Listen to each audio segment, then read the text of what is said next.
I've stolen Robbie's job. I'm interviewing him now. Robbie, solid 1-0. You know, it's a win. Yeah, I thought we dominated the whole of the game from start to finish. The only thing really AC Milan offered was on the counter-attack.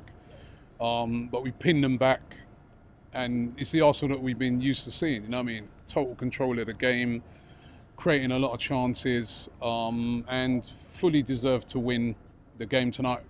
Probably should have won with more goals. I think their goalkeeper in the second half, who he pulled off some great saves. In the penalty shootout, he was good as well. But had it not been for him, it would have been more goals. But yeah, there was a lot of positives about the performance today. We've got to remember that this is the first outing for Arsenal in the pre-season, and the players are bound to be really rusty. You know, you've got to temper your expectations a bit. I know Turkish was there. You know, we were sat with him and he was like tearing into some players. But you've got to remember, they haven't played for a long while, especially at this level. You said it earlier, in front of a crowd as well. You know what I mean? Playing behind closed doors and games on a training ground, and that are completely different to playing in a stadium in front of 20,000 fans. So I think when you take all that into consideration, it was a good performance, some positives, but I would have liked to see more goals from Arsenal. But yeah, we got the job done. No, I agree with all of that. Now, we've technically, with Gyokeres, essentially got 6 signings through the door. I only saw 3 of them today, but it's fair to say we've seen a lot of players today that we didn't see last season, whether that's in the form of new signings, older players returning, or youngsters. Let's talk about them in some detail. I know there'll be a player rating, so go check that out on the channel too. But Norgard got a start. And you got to start with Waneri and Rice, so 2 first-teamers either side. So it wasn't like he was thrown in with like a second-rate midfield. How did he do for you? Norgard did all right. I thought, he was pretty solid. I think what we saw from Norgard is what we're going to see. In that he's going to be that type of player that you won't leave a game eulogising about, but the sort of player that if he's missing, you'll be like, oh, you'll see what you're missing, because he looks like he just kind of sits in front of that back four, shields it a bit, unfussy, keeps it simple, and he is a threat from set pieces. I was looking at the height of Arsenal's team now. They've got a lot of height in that team, and he's another one who brings that. But I thought he had a solid performance. Zubomendi came on in the second half. I thought he looked really good. You can see that's a Mikel Arteta player. He's really comfortable on the ball. Again, sits well in front and does these defensive duties well in front of the back four, but also has got a pass in him, and he kind of like adds something to that midfield because he's got that pass. So I thought he was very progressive. And who else was the new? Kepa. He did all right. The penalty Three very good saves. 3 saves in a penalty shootout. We don't normally save anything in penalty shootouts, so positives for him as well. So yeah, it was a lot of positives. And then the young players that came in that you're talking about. Max Dowman. He looks some player, 15. If he's going to play, he's only a friendly. You can't get carried away. But if he can play with that type of confidence and that, surely he'll get a few first-team starts. These players are getting younger and younger. Ethan Waneri, the veteran, looked brilliant as well. But he's like a veteran at 18. I know.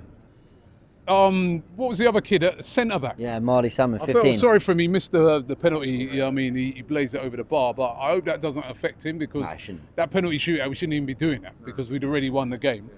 But he looked all right when he came on. Josh Nichols. Yeah. He looked really good. He's another veteran at 18. It's crazy. Players getting younger and younger. So they're very positive from the young players. Some of them do. Ethan Waneri. He looked really, really good in that first half. And then you've got your usual stalwarts. So I thought Saka today was really, really good. The only thing is, what I saw today is that it's still the dependency on that right-hand side. That was going to be my next question for you, actually, Robbie. That for all the we won, we were pretty comfortable. Second half definitely got better. I actually like what I saw from a lot of the new players. Even players like Reece Nelson returning. I thought there were positives in his performance. But if there is one negative for me, I was watching the first half going, what's really changed? It's still all on that right-hand side. Everything goes through Saka, which is not a negative. But if you look at Arsenal, you think if you had a similar threat, right, over on that left-hand side as well, that is when we're going to really start, I feel, getting a lot of joy. Because when everything's going to that right-hand side, you could see, every time Saka got the ball, the usual, he gets double-teamed up. But I want to see those threats over on the left-hand side. as well as, I mean, we've known we needed a striker and we're getting that now, but I want to see those threats on that left-hand side as well. So whether it be a Eze or whether it be a Rodrigo, I want to see an upgrade on that side. I think that's important before this window closes. Yeah. Because if you can do that, where now a team's thinking, well, we can't just double team Saka. We've got problems in the middle now because we've got Gyokeres down there, and that left-hand side's a serious problem. Then later on, you can bring on a Martinelli, or you've got, if you keep Trossard, a Trossard. He looked bright, Trossard. Yeah, because he looked very bright when he come on. Then that's when you know, yeah, you do it. Yeah, you go for it, right? That is when you're causing serious problems. But I still feel there's that dependency on that right-hand side. Mm-hmm. And I want us to fix that before the end of this transfer window.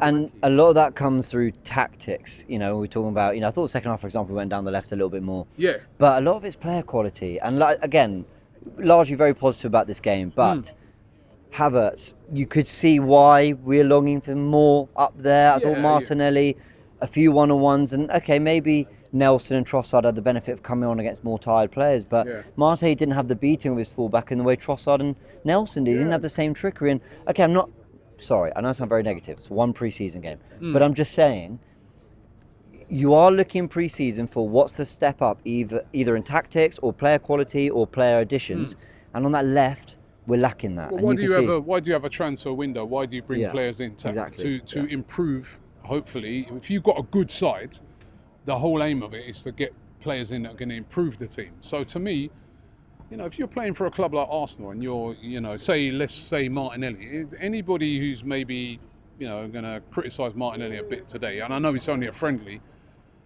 it's not a problem because you're playing for Arsenal. This is what, if you're playing for Arsenal, City, Chelsea, Real Madrid, even AC Milan, you're playing for a top team. Yeah, it's the standards. Your standards have to be high all game, and if not, you'll get replaced. And even if your levels are high, the manager should be looking into bringing in players that are going to offer serious competition to you so that you can never slack off. So there's nothing wrong with bringing in a player that is going to be a level up, hopefully, on a Martinelli, because that might make him step up a level as well. Yeah. So it's about adding quality. It's about ultimately winning the league. Mm-hmm. And the league is not won through one individual player. It's won through a team. Mm-hmm. So there's nothing wrong with upping those levels. Mm-hmm. And that's why I'm glad that, as well, I think you said it earlier. I thought what you said was brilliant. Where you said we've been the best team in the world that hasn't had a striker. Right? Yeah. Now we've got a striker. What can we do? Yeah. And I'm excited to see Viktor Gyokeres. We've seen all fans walking around all day like this. It's been brilliant. Yeah. I'm excited because, I'm fed up of hearing about, after games about, our XG. What this guy brings is G. I just want to hear about G.